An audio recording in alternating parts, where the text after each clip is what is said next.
ሰላም እንዴት አላችሁ? የኢትዮ ታይምስ ቤተሰቦች ለሰዓቱ የተመረጡ አዳዲስ መረጃዎችን ይዘንላችሁ ቀርበናል። ከመረጃዎቻችን መካከልም 13ኛ ቀኑን በያዘው ዘመቻ አንድነት የአማራ ፋኖ በጎጃም በተለያዩ ግንባሮች ድል ተቀዳጅቻለሁ ሲል መግለጫ አውጥቷል። በዚህም በአማራ ፋኖ በጎጃም ሁለተኛ ተፈራ ዳምጤ ክፍለ ጦር፣ በአማራ ፋኖ በጎጃም ሳሙኤል አወቀ 9ኛ ክፍለ ጦር እንዲሁም ጎጃም አገው ምድር ክፍለ ጦር አቤ ጎበኛ ብርጌድ ውጊያ ማድረጉን የገለጸው። ይህን መረጃ በዜናችን በዝርዝር እናስደምጣችኋለን። ሰሜን ምዕራብ ዕዝ ማንኛውንም ግዳጅ በላቀ ብቃት ለመወጣት በሚያስችለው የዝግጁነት ደረጃ ላይ እንደሚገኝ የዕዙ ዋና አዛዥ ሌተናል ጀነራል ብርሃኑ በቀለ ተናግረዋል። ሌተናል ጀነራል ብርሃኑ በቀለ ዕዙ ግዳጅና ተልዕኮውን እየተወጣ የሚገኝባቸውን ቀጠናዎች እንዲሁም የተዋጊውንና የድጋፍ ሰጪ ሜካናይዝድ የጦር ክፍሎችን ዝግጁነት በመመልከትም በስልጠና ላይ የሚገኙ የሰራዊት አባላትንም አበረታተዋል። ይህ መረጃም በዜናችን በዝርዝር የምናስደምጣችሁ ይሆናል። ከነዚህ መረጃዎች በተጨማሪ መጋቢት 19 ቀን 2017 ዓ.ም ከምሽቱ 5 ሰዓት አካባቢ በዛይሴ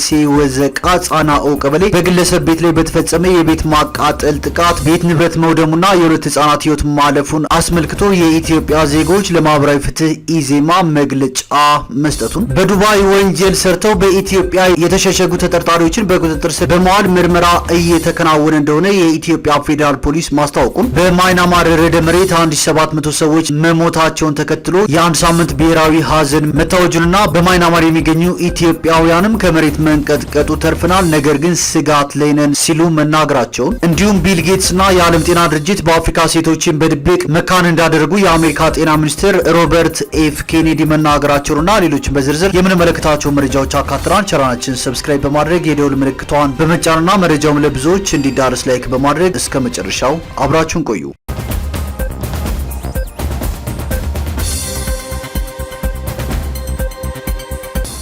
ወደ መጀመሪያው መረጃችን ስናልፍ በማይናማር ርዕደ መሬት 1700 ሰዎች መሞታቸውን ተከትሎ ለአንድ ሳምንት ብሔራዊ ሀዘን ታውጇል። በማይናማር ባለፈው ሳምንት አርብ በደረሰው አስከፊ ርዕደ መሬት የሞቱ ሰዎች ቁጥርም ከ1700 ማለፉ ተሰምቷል። ይህንን ተከትሎም የሀገሪቱ ወታደራዊ መንግስት ለአንድ ሳምንት የሚቆይ ብሔራዊ ሀዘን አውጇል። በዚህ አንድ ሳምንት ወቅት ሰንደቅ ዓላማ ዝቅ ብሎ እንደሚውለበለብ አጃንስ ፍራንስ ፕሬስ ዘግቧል። በሚን አንግ የሚመራው ወታደራዊ መንግስት በአውሮፓውያኑ 2021 መፈንቅለ መንግስት ነው ስልጣን የተቆጣጠረው። ወታደራዊ መንግስት ሀገሪቱ እየመሩ የነበሩትን አንግ ሱንቺን ማሰርን ጨምሮ በተቃዋሚዎች ላይ የኃይል እርምጃዎች እየወሰደ መሆኑም ይታወሳል። ከማይናማር ሪፖርት ለማድረግ አስቸጋሪ ከመሆኑ ጋር ተያይዞ በርዕደ መሬቱ የሞቱ ሰዎችን ቁጥር ማረጋገጥም ፈታኝ እንደሆነ ተሰምቷል። ሆኖም የአሜሪካ የጂኦሎጂካል ጥናት አርብ ዕለት እንዳስታወቀው ከ10,000 በላይ ሰዎች ሞተው ሊሆን እንደሚችል ገልጿል። አርብ ዕለት በ7.7 ማግኒቲዩድ የተለካ ርዕደ መሬት የተከሰተ ሲሆን ከማይናማር አልፎ በአጎራባች ሀገራትም ንዝረቱ ተሰምቷል። የአደጋ ጊዜ ሰራተኞች የሰዎችን ህይወት ለማዳን እየተረባረቡ ቢሆንም የሟቾች ቁጥር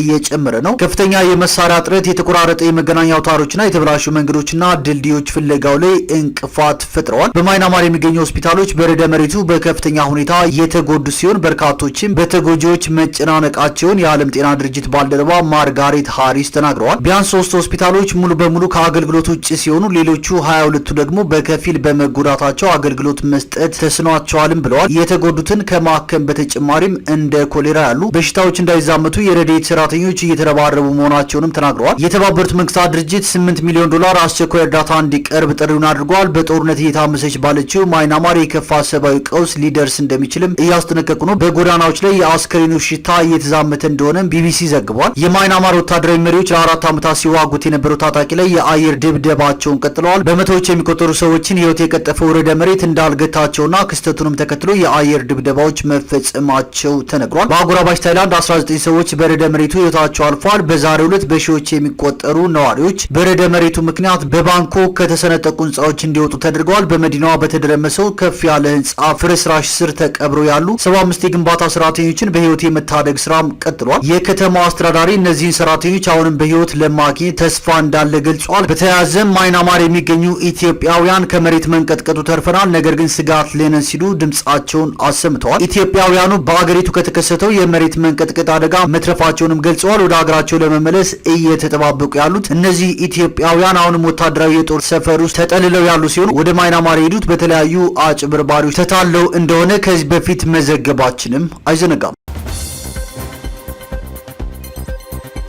ወደ ቀጣይ መረጃዎችን ስናልፍ ከኢትዮጵያ ዜጎች ለማህበራዊ ፍትህ ኢዜማ መግለጫ ተሰጥቷል። መጋቢት 19 ቀን 2017 ዓ.ም ከምሽቱ 5 ሰዓት አካባቢ በዛይሴ ወዘቃ ጻናኦ ቀበሌ በግለሰብ ቤት ላይ በተፈጸመ የቤት ማቃጠል ጥቃት ቤት ንብረት መውደሙና የሁለት ህጻናት ህይወት ማለፉን ለማወቅ ችለናል ሲል ኢዜማ መግለጫ አውጥቷል። መግለጫው አስከትሎም በዚህ አሰቃቂ ህገወጥ ድርጊት ድርጅታችን ኢዜማ የተሰማውን ጥልቅ ሐዘን እየገለጸ የክልሉ መንግስት ድርጊቱን የፈጸሙትን አካላት ህጋዊውን መንገድ ተከትሎ እንዲያጣራና በድርጊቱ የተሳተፉ አካላትን ለፍርድ እንዲያቀርብ እንጠይቃለን። ከዚህ አሳፋሪና አስነዋሪ ተግባር ጀርባ ያለ የትኛውም አካል ቢሆን በጋራ ሊወገዝ የሚገባው መሆኑንም ኢዜማ በጽኑ ያምናል። ይህን በጭካኔ የተሞላ አስነዋሪ ድርጊት ተከትሎ በአካባቢው የሚንቀሳቀሱ አንዳንድ የማህበራዊ ሚዲያዎችና የመንግስት አካላት የድርጅታችንን ስም አላግባብ እያነሱ መሆኑን ለመረዳት ችለናል በማለትም ኢዜማ መግለጫውን ያስከትላል። ይህን መሰል ስም ማጥፋት በችልታ የማናየው መሆኑ እንዳለ ሆኖ ኢዜማ በእንደዚህ አይነት ህገወጥ ተግባር ውስጥ የማይገኝ ብሎም ከቆመለት የሰላማዊ ትግል መርሆ ውጪ መሆኑን ለማሳወቅ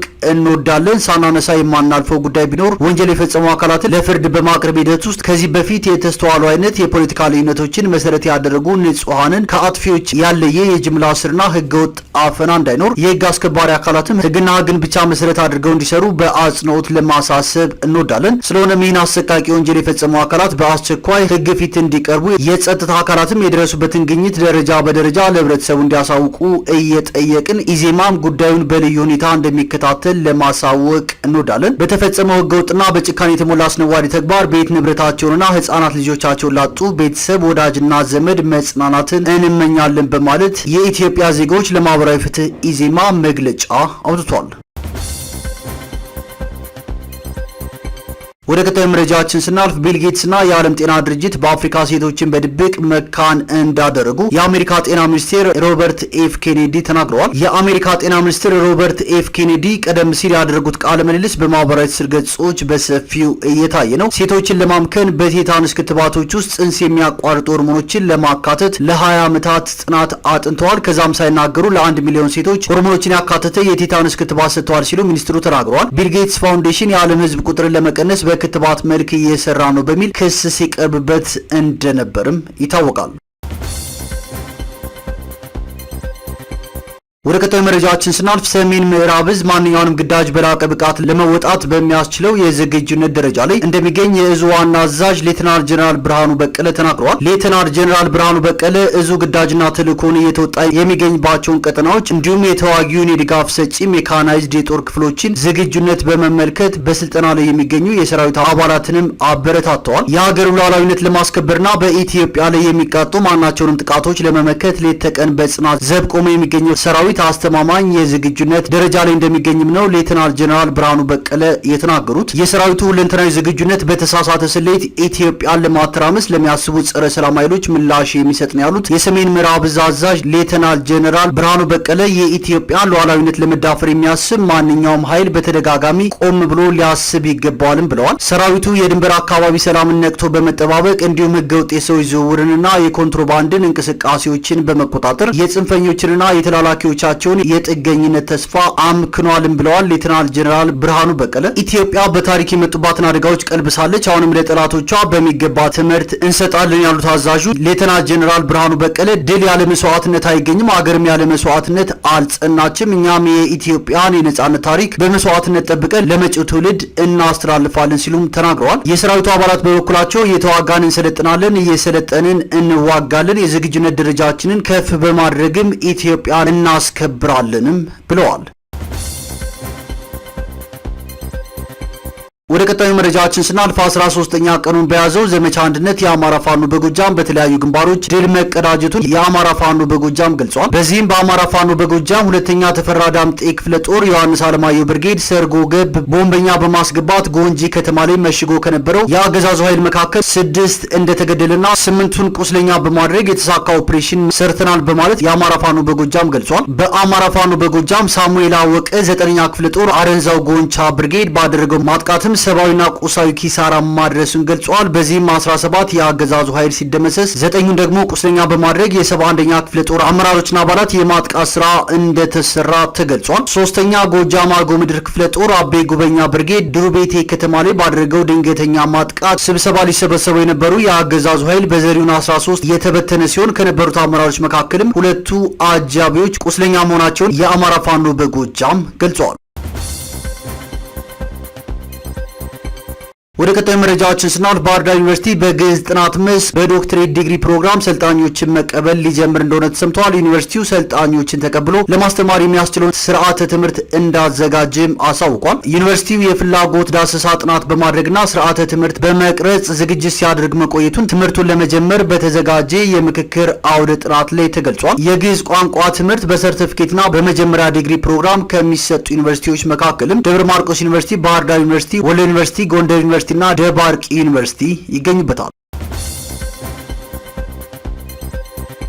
ወደ ቀጣዩ መረጃችን ስናልፍ የአሜሪካው ፕሬዝዳንት ዶናልድ ትራምፕ ኢራን በኒውክሌር ድርድር ካልተስማማች በቦምብ ድምጥ ማጧን አጥፋታለሁ ሲሉ ዝተዋል። በጉዳዩ ዙሪያ ስምምነት ላይ ካልደረሱ የቦምብ ጥቃት እፈጽማለሁ፣ ጥቃቱም ከዚህ በፊት አይተውት የማያውቁት ይሆናል ሲሉ የአሜሪካው ፕሬዝዳንት ተናግረዋል። ፕሬዝዳንት ትራምፕ ኢራን በኒውክሌር መርሃ ግብሯ ላይ ከዋሽንግተን ጋር ለመደራደር ካልተስማማች ታይቶ የማይታወቅ የቦምብ ጥቃት ይደርስባታል ሲሉ ነው የተናገሩት። ይህም በጥር ወር ስልጣን ከያዙ በኋላ ስለሚወስዱት ወታደራዊ እርምጃ በጣም ግልጽ የሆነ ማስጠንቀቂያ የሰጡበት ነው ተብሏል። ባለፈው እሁድ የኢራኑ ፕሬዝዳንት ማሱድ ፔዜሽኪያን ቴህራን በኒውክሌር መርሃ ግብሯ ላይ ከአሜሪካ ጋር የምታደርገውን ቀጥተኛ ድርድር ውድቅ እንዳደረገች በመግለጽ ኢራን ቀጥተኛ ምላሽ የሚያስፈልገውን ከዶናልድ ትራምፕ የመጣ ደብዳቤ ለጠቅላይ መሪ አሊ ካሚኔ መላኳን አስታውቀዋል። ይሁን እንጂ በተዘዋዋሪ ድርድር የማካሄድ እድልን ግን ክፍት አድርገዋል። ትራምፕ ኢራን በቀጥታ ንግግሮች ላይ እንድትሳተፍ ለወራት በይፋ ግፊት ሲያደርጉ የነበረ ሲሆን ከዚህ ቀደም ቴህራን የውሳኔ ሀሳቡን ውድቅ ካደረገች በጣም መጥፎ ምላሽ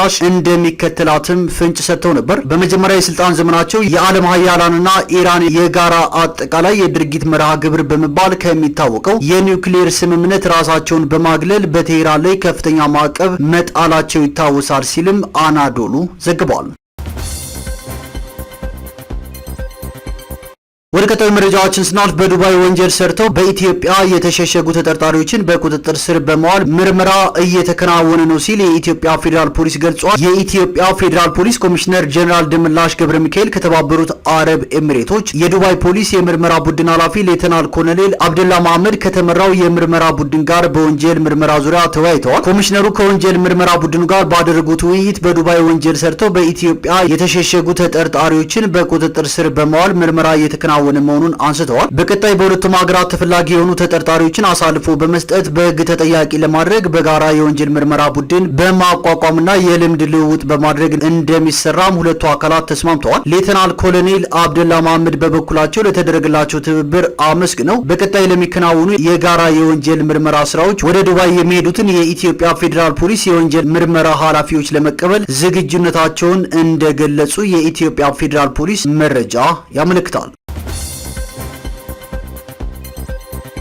ወደ ቀጣዩ መረጃዎችን ስናልፍ በጋምቤላ ክልል በሴቶች ላይ የሚደርሱ ጾታዊ ጥቃቶች እየጨመሩ መምጣታቸው ተገልጿል። በጋምቤላ ክልል በአሁኑ ወቅት ጾታን መሰረት አድርገው በሴቶች ላይ የሚፈጸሙ ጥቃቶች እየጨመሩ መምጣታቸውን የክልሉ ፍትህ ቢሮ አስታውቋል። በቢሮው የአቤቱታና ክስ አመሰራረት ወሳኝ የስራ ሂደት አቶ ወንድሙ ለማ እንደተናገሩት በክልሉ በሴቶች ላይ የሚፈጸሙ ጾታዊ ጥቃቶች ከአምናው በበለጠ በዘንድሮ ዓመት ቁጥራቸው በርከት ብሎ ታይቷል ብለዋል። በ2016 በጀት ዓመት 25 እንደዚሁም በያዝነው የ2017 በጀት ዓመት 30 የሚደርሱ ጾታዊ ጥቃቶችን የተመለከቱ የወንጀል ጉዳዮች መፈጸማቸውን ጠቅሰው በሕግ አግባብ ውሳኔ እንዲያገኙ እየተደረገ ይገኛልም ተብሏል። በተለይም ደግሞ እድሜያቸው ከ15 ዓመት በታች በሆኑት ላይ እንዲህ ያሉ ጾታዊ ጥቃቶች እየተበራከቱ መምጣታቸውን የገለጹ ሲሆን በቅርቡ በዚሁ የእድሜ ክልል በሚገኙ ሁለት ወንዶች ላይ የተመሳሳይ ጾታ ጥቃቶች ጭምር እንደተፈጸሙ ተናግረዋል። በሴቶች ላይ የሚደርሱ ጥቃቶች አብዛኛውን ጊዜ የሚፈጸሙት በትዳር ጓደኛ፣ በአባቶች፣ በቅርብ ኃላፊዎች እንዲሁም በዙሪያቸው ባሉ ሰዎች እንደሆነም ተገልጿል። ጾታዊ ጥቃት በቤተሰብ በማህበረሰብ በግለሰብ ወይም በመንግስት ተቋማት ውስጥ ጭምር የሚፈጸም ድርጊት እንደሆነ የተገለጸ ሲሆን በብዙ ወግና ባህሎች ሲከናወን የቆየ ነው። ጥቃቱ የተፈጸመባቸው ሴቶች በቶሎ ጉዳያቸውን ለህግ አካላት